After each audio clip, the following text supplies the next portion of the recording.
राम रामीन खबर हरियाणा देखने लाग रहा मैं आपकी गेलिया स्वाति का दिन हरियाणा में दिन भर में के कुछ होया है, चाहे वो राजनीतिक तौर पर हो या कोई भी बड़ी खबर हो, वो हम आप तक पहुंचाने लाग रही है। जी हाँ, तमाम खबरें जो है आपने इस बुलेटिन में देखने मिलेगी। रुक करेंगे पहली खबर का, जिसमें हरियाणा सरकार के 10 कैबिनेट जो मंत्री है उन तक कोठी मिल गई है। अनिल विज और कृष्ण बेदी की बात करें तो उन तक कोठी ना मिली है। कैबिनेट मंत्री श्रुति चौधरी, रणवीर गंगवा, गौरव गौतम पड़ोसी बनेंगे और पूर्व डिप्टी सीएम दुष्यंत चौटाला की जो कोठी थी पहले, उसमें अब हरियाणा के जो स्पीकर है यानी कि हरविंदर कल्याण वे रहा करेंगे। चंडीगढ़ सेक्टर 2 की कोठी नंबर 48 काफी चर्चाओं में बनी रहती है। जी हाँ, क्योंकि इसे अनलकी कोठी भी माना जाता है।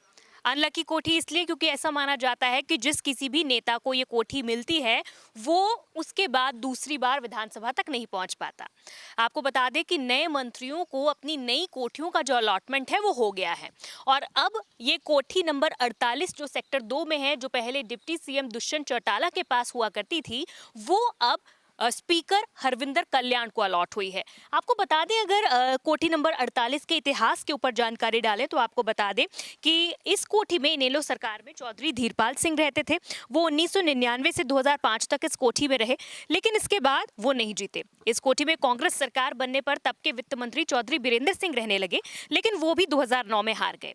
उन्हें उचाना सीट पर ओम प्रकाश चौटाला ने विधानसभा में हराया।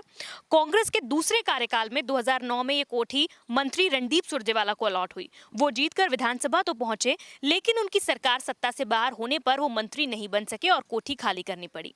भाजपा सरकार बनने पर 2014 में ये कोठी तब के वित्त मंत्री कैप्टन अभिमन्यु को उसके बाद मिली, लेकिन वो भी 2019 में चुनाव हार गए। हरियाणा सरकार के मंत्रियों को उनके सरकारी आवास जो है वो अलॉट कर दिए गए हैं। तमाम मंत्रियों को अलग अलग सेक्टरों में जो आवास हैं वो मुहैया करवा दिए गए हैं, क्योंकि पहले रेनोवेट का जो कार्य है वो चल रहा था और उसके बाद अब अलॉटमेंट जो है वो कर दी गई है। इस वक्त हम सेक्टर चंडीगढ़ के सेक्टर 3 स्थित 32 नंबर कोठी के बाहर हैं। ये कोठी जो पंचायत एवं खनन मंत्री किशन लाल पंवार को अलॉट हुई है। इससे पहले ये कोठी जो है वो रणजीत सिंह चौटाला, जो पिछली सरकार में ऊर्जा मंत्री थे, उनके पास थी और उससे पहले ये कोठी जो है वो 2014 में उस वक्त के जो शिक्षा मंत्री रामविलास शर्मा के पास थी। तो इस कोठी से भी कई किस्से, कई वाकये ऐसे जुड़े हैं।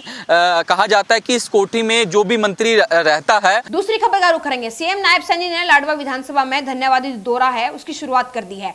नायब सैनी ने गांव-गांव में जाकर लोगों का आभार जताते हुए नजर आने लग रहे हैं और उनका आशीर्वाद लेते हुए भी नजर आने लग रहे हैं। लाडवा दौरे पर सीएम ने धन्यवादी दौरे की शुरुआत जो है उमरी गांव में गुरु ब्रह्मानंद जो मंदिर है उसमें माथा टेक करी और फिर 36 बिरादरी का आशीर्वाद भी लिया। इस दौरान सीएम नायब सैनी ने घोषणा भी करी है कि लाडवा बाईपास प्राथमिकता के आधार पर बनेगा। जब मैं आदरणीय गडकरी जी के पास अभी गया तो उन्होंने तुरंत उस बात को स्वीकार कर लिया कि पेहवा से कुरुक्षेत्र बाईपास, लाडवा बाईपास होते हुए 4 लाइनिंग रोड ये सीधा यमुनानगर को टच कर जाएगा और ये 4 लाइनिंग रोड यहाँ पर बन जाएगा कि लोगों की समस्याओं का समाधान वो प्राथमिकता के आधार पर पूरा होगा। रुक करेंगे तीसरी खबर का। सीएम नायब सैनी की अध्यक्षता में हाई पावर परचेज कमेटी की मीटिंग हुई और जिसमें 2500 करोड़ रुपए के कामा की जो मंजूरी है वह मिल गई है।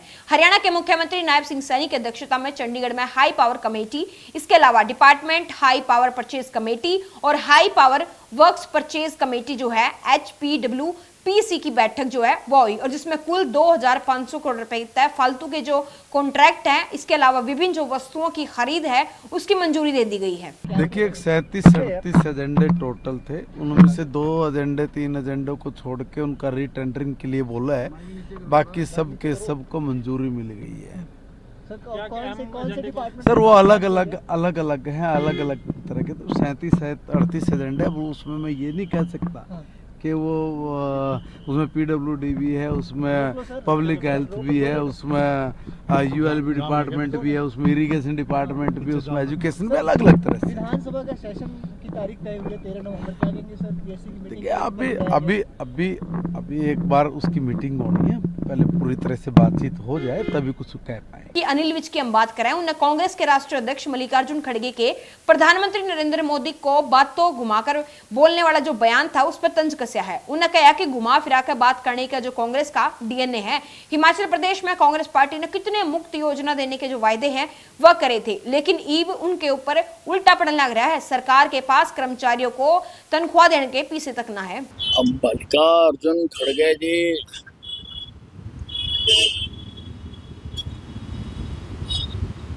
किस आधार पर कह रहे हैं कि घुमा फिरा के बातें करने की आदत है? मोदी जी की हर बात सीधी, स्पष्ट और सबको समझ आने वाली होती है। घुमा फिरा के बातें तो कांग्रेस करती है। कांग्रेस कहती कुछ और है, करती कुछ और है। अब आप हिमाचल का उदाहरण ले लो। कांग्रेस ने जब वहां चुनाव हुए कई चीजें मुफ्त बांटने का वादा किया, लेकिन आज वो तनख्वाहें तक नहीं दे पा रहे हैं। और एक तरफ प्रधानमंत्री नरेंद्र मोदी जी सारे देश के लिए उन्होंने शौचालय बनवाए, और दूसरी तरफ हिमाचल की सरकार शौचालयों पर भी टैक्स लगा के उनसे भी कमाई करना चाहती है। ये अंतर है दोनों भारतीय जनता पार्टी और कांग्रेस। रुक करें पांचवी खबर का। हरियाणा में सीईटी के वन टाइम रजिस्ट्रेशन में देरी होने लग रही। दरअसल दिसंबर में एग्जाम होना है। बता दें कि मुख्यमंत्री नायब सिंह सैनी ने 31 दिसंबर तक पहले सीईटी कराने की जो घोषणा है वह कर चुके थे।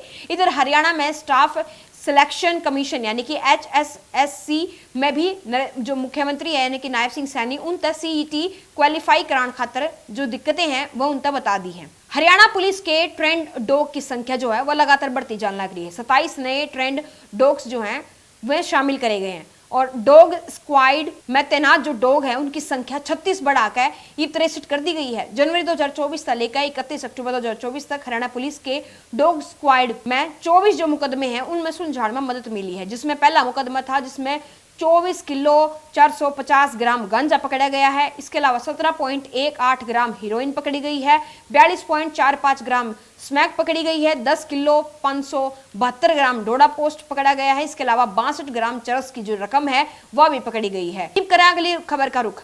डीएपी खाद ने लेकर किसाना की मारामारी माच रही है। जी हाँ, लाइना में लागने के बाद भी खाद किसाना ने नहीं मिलने लग रहा।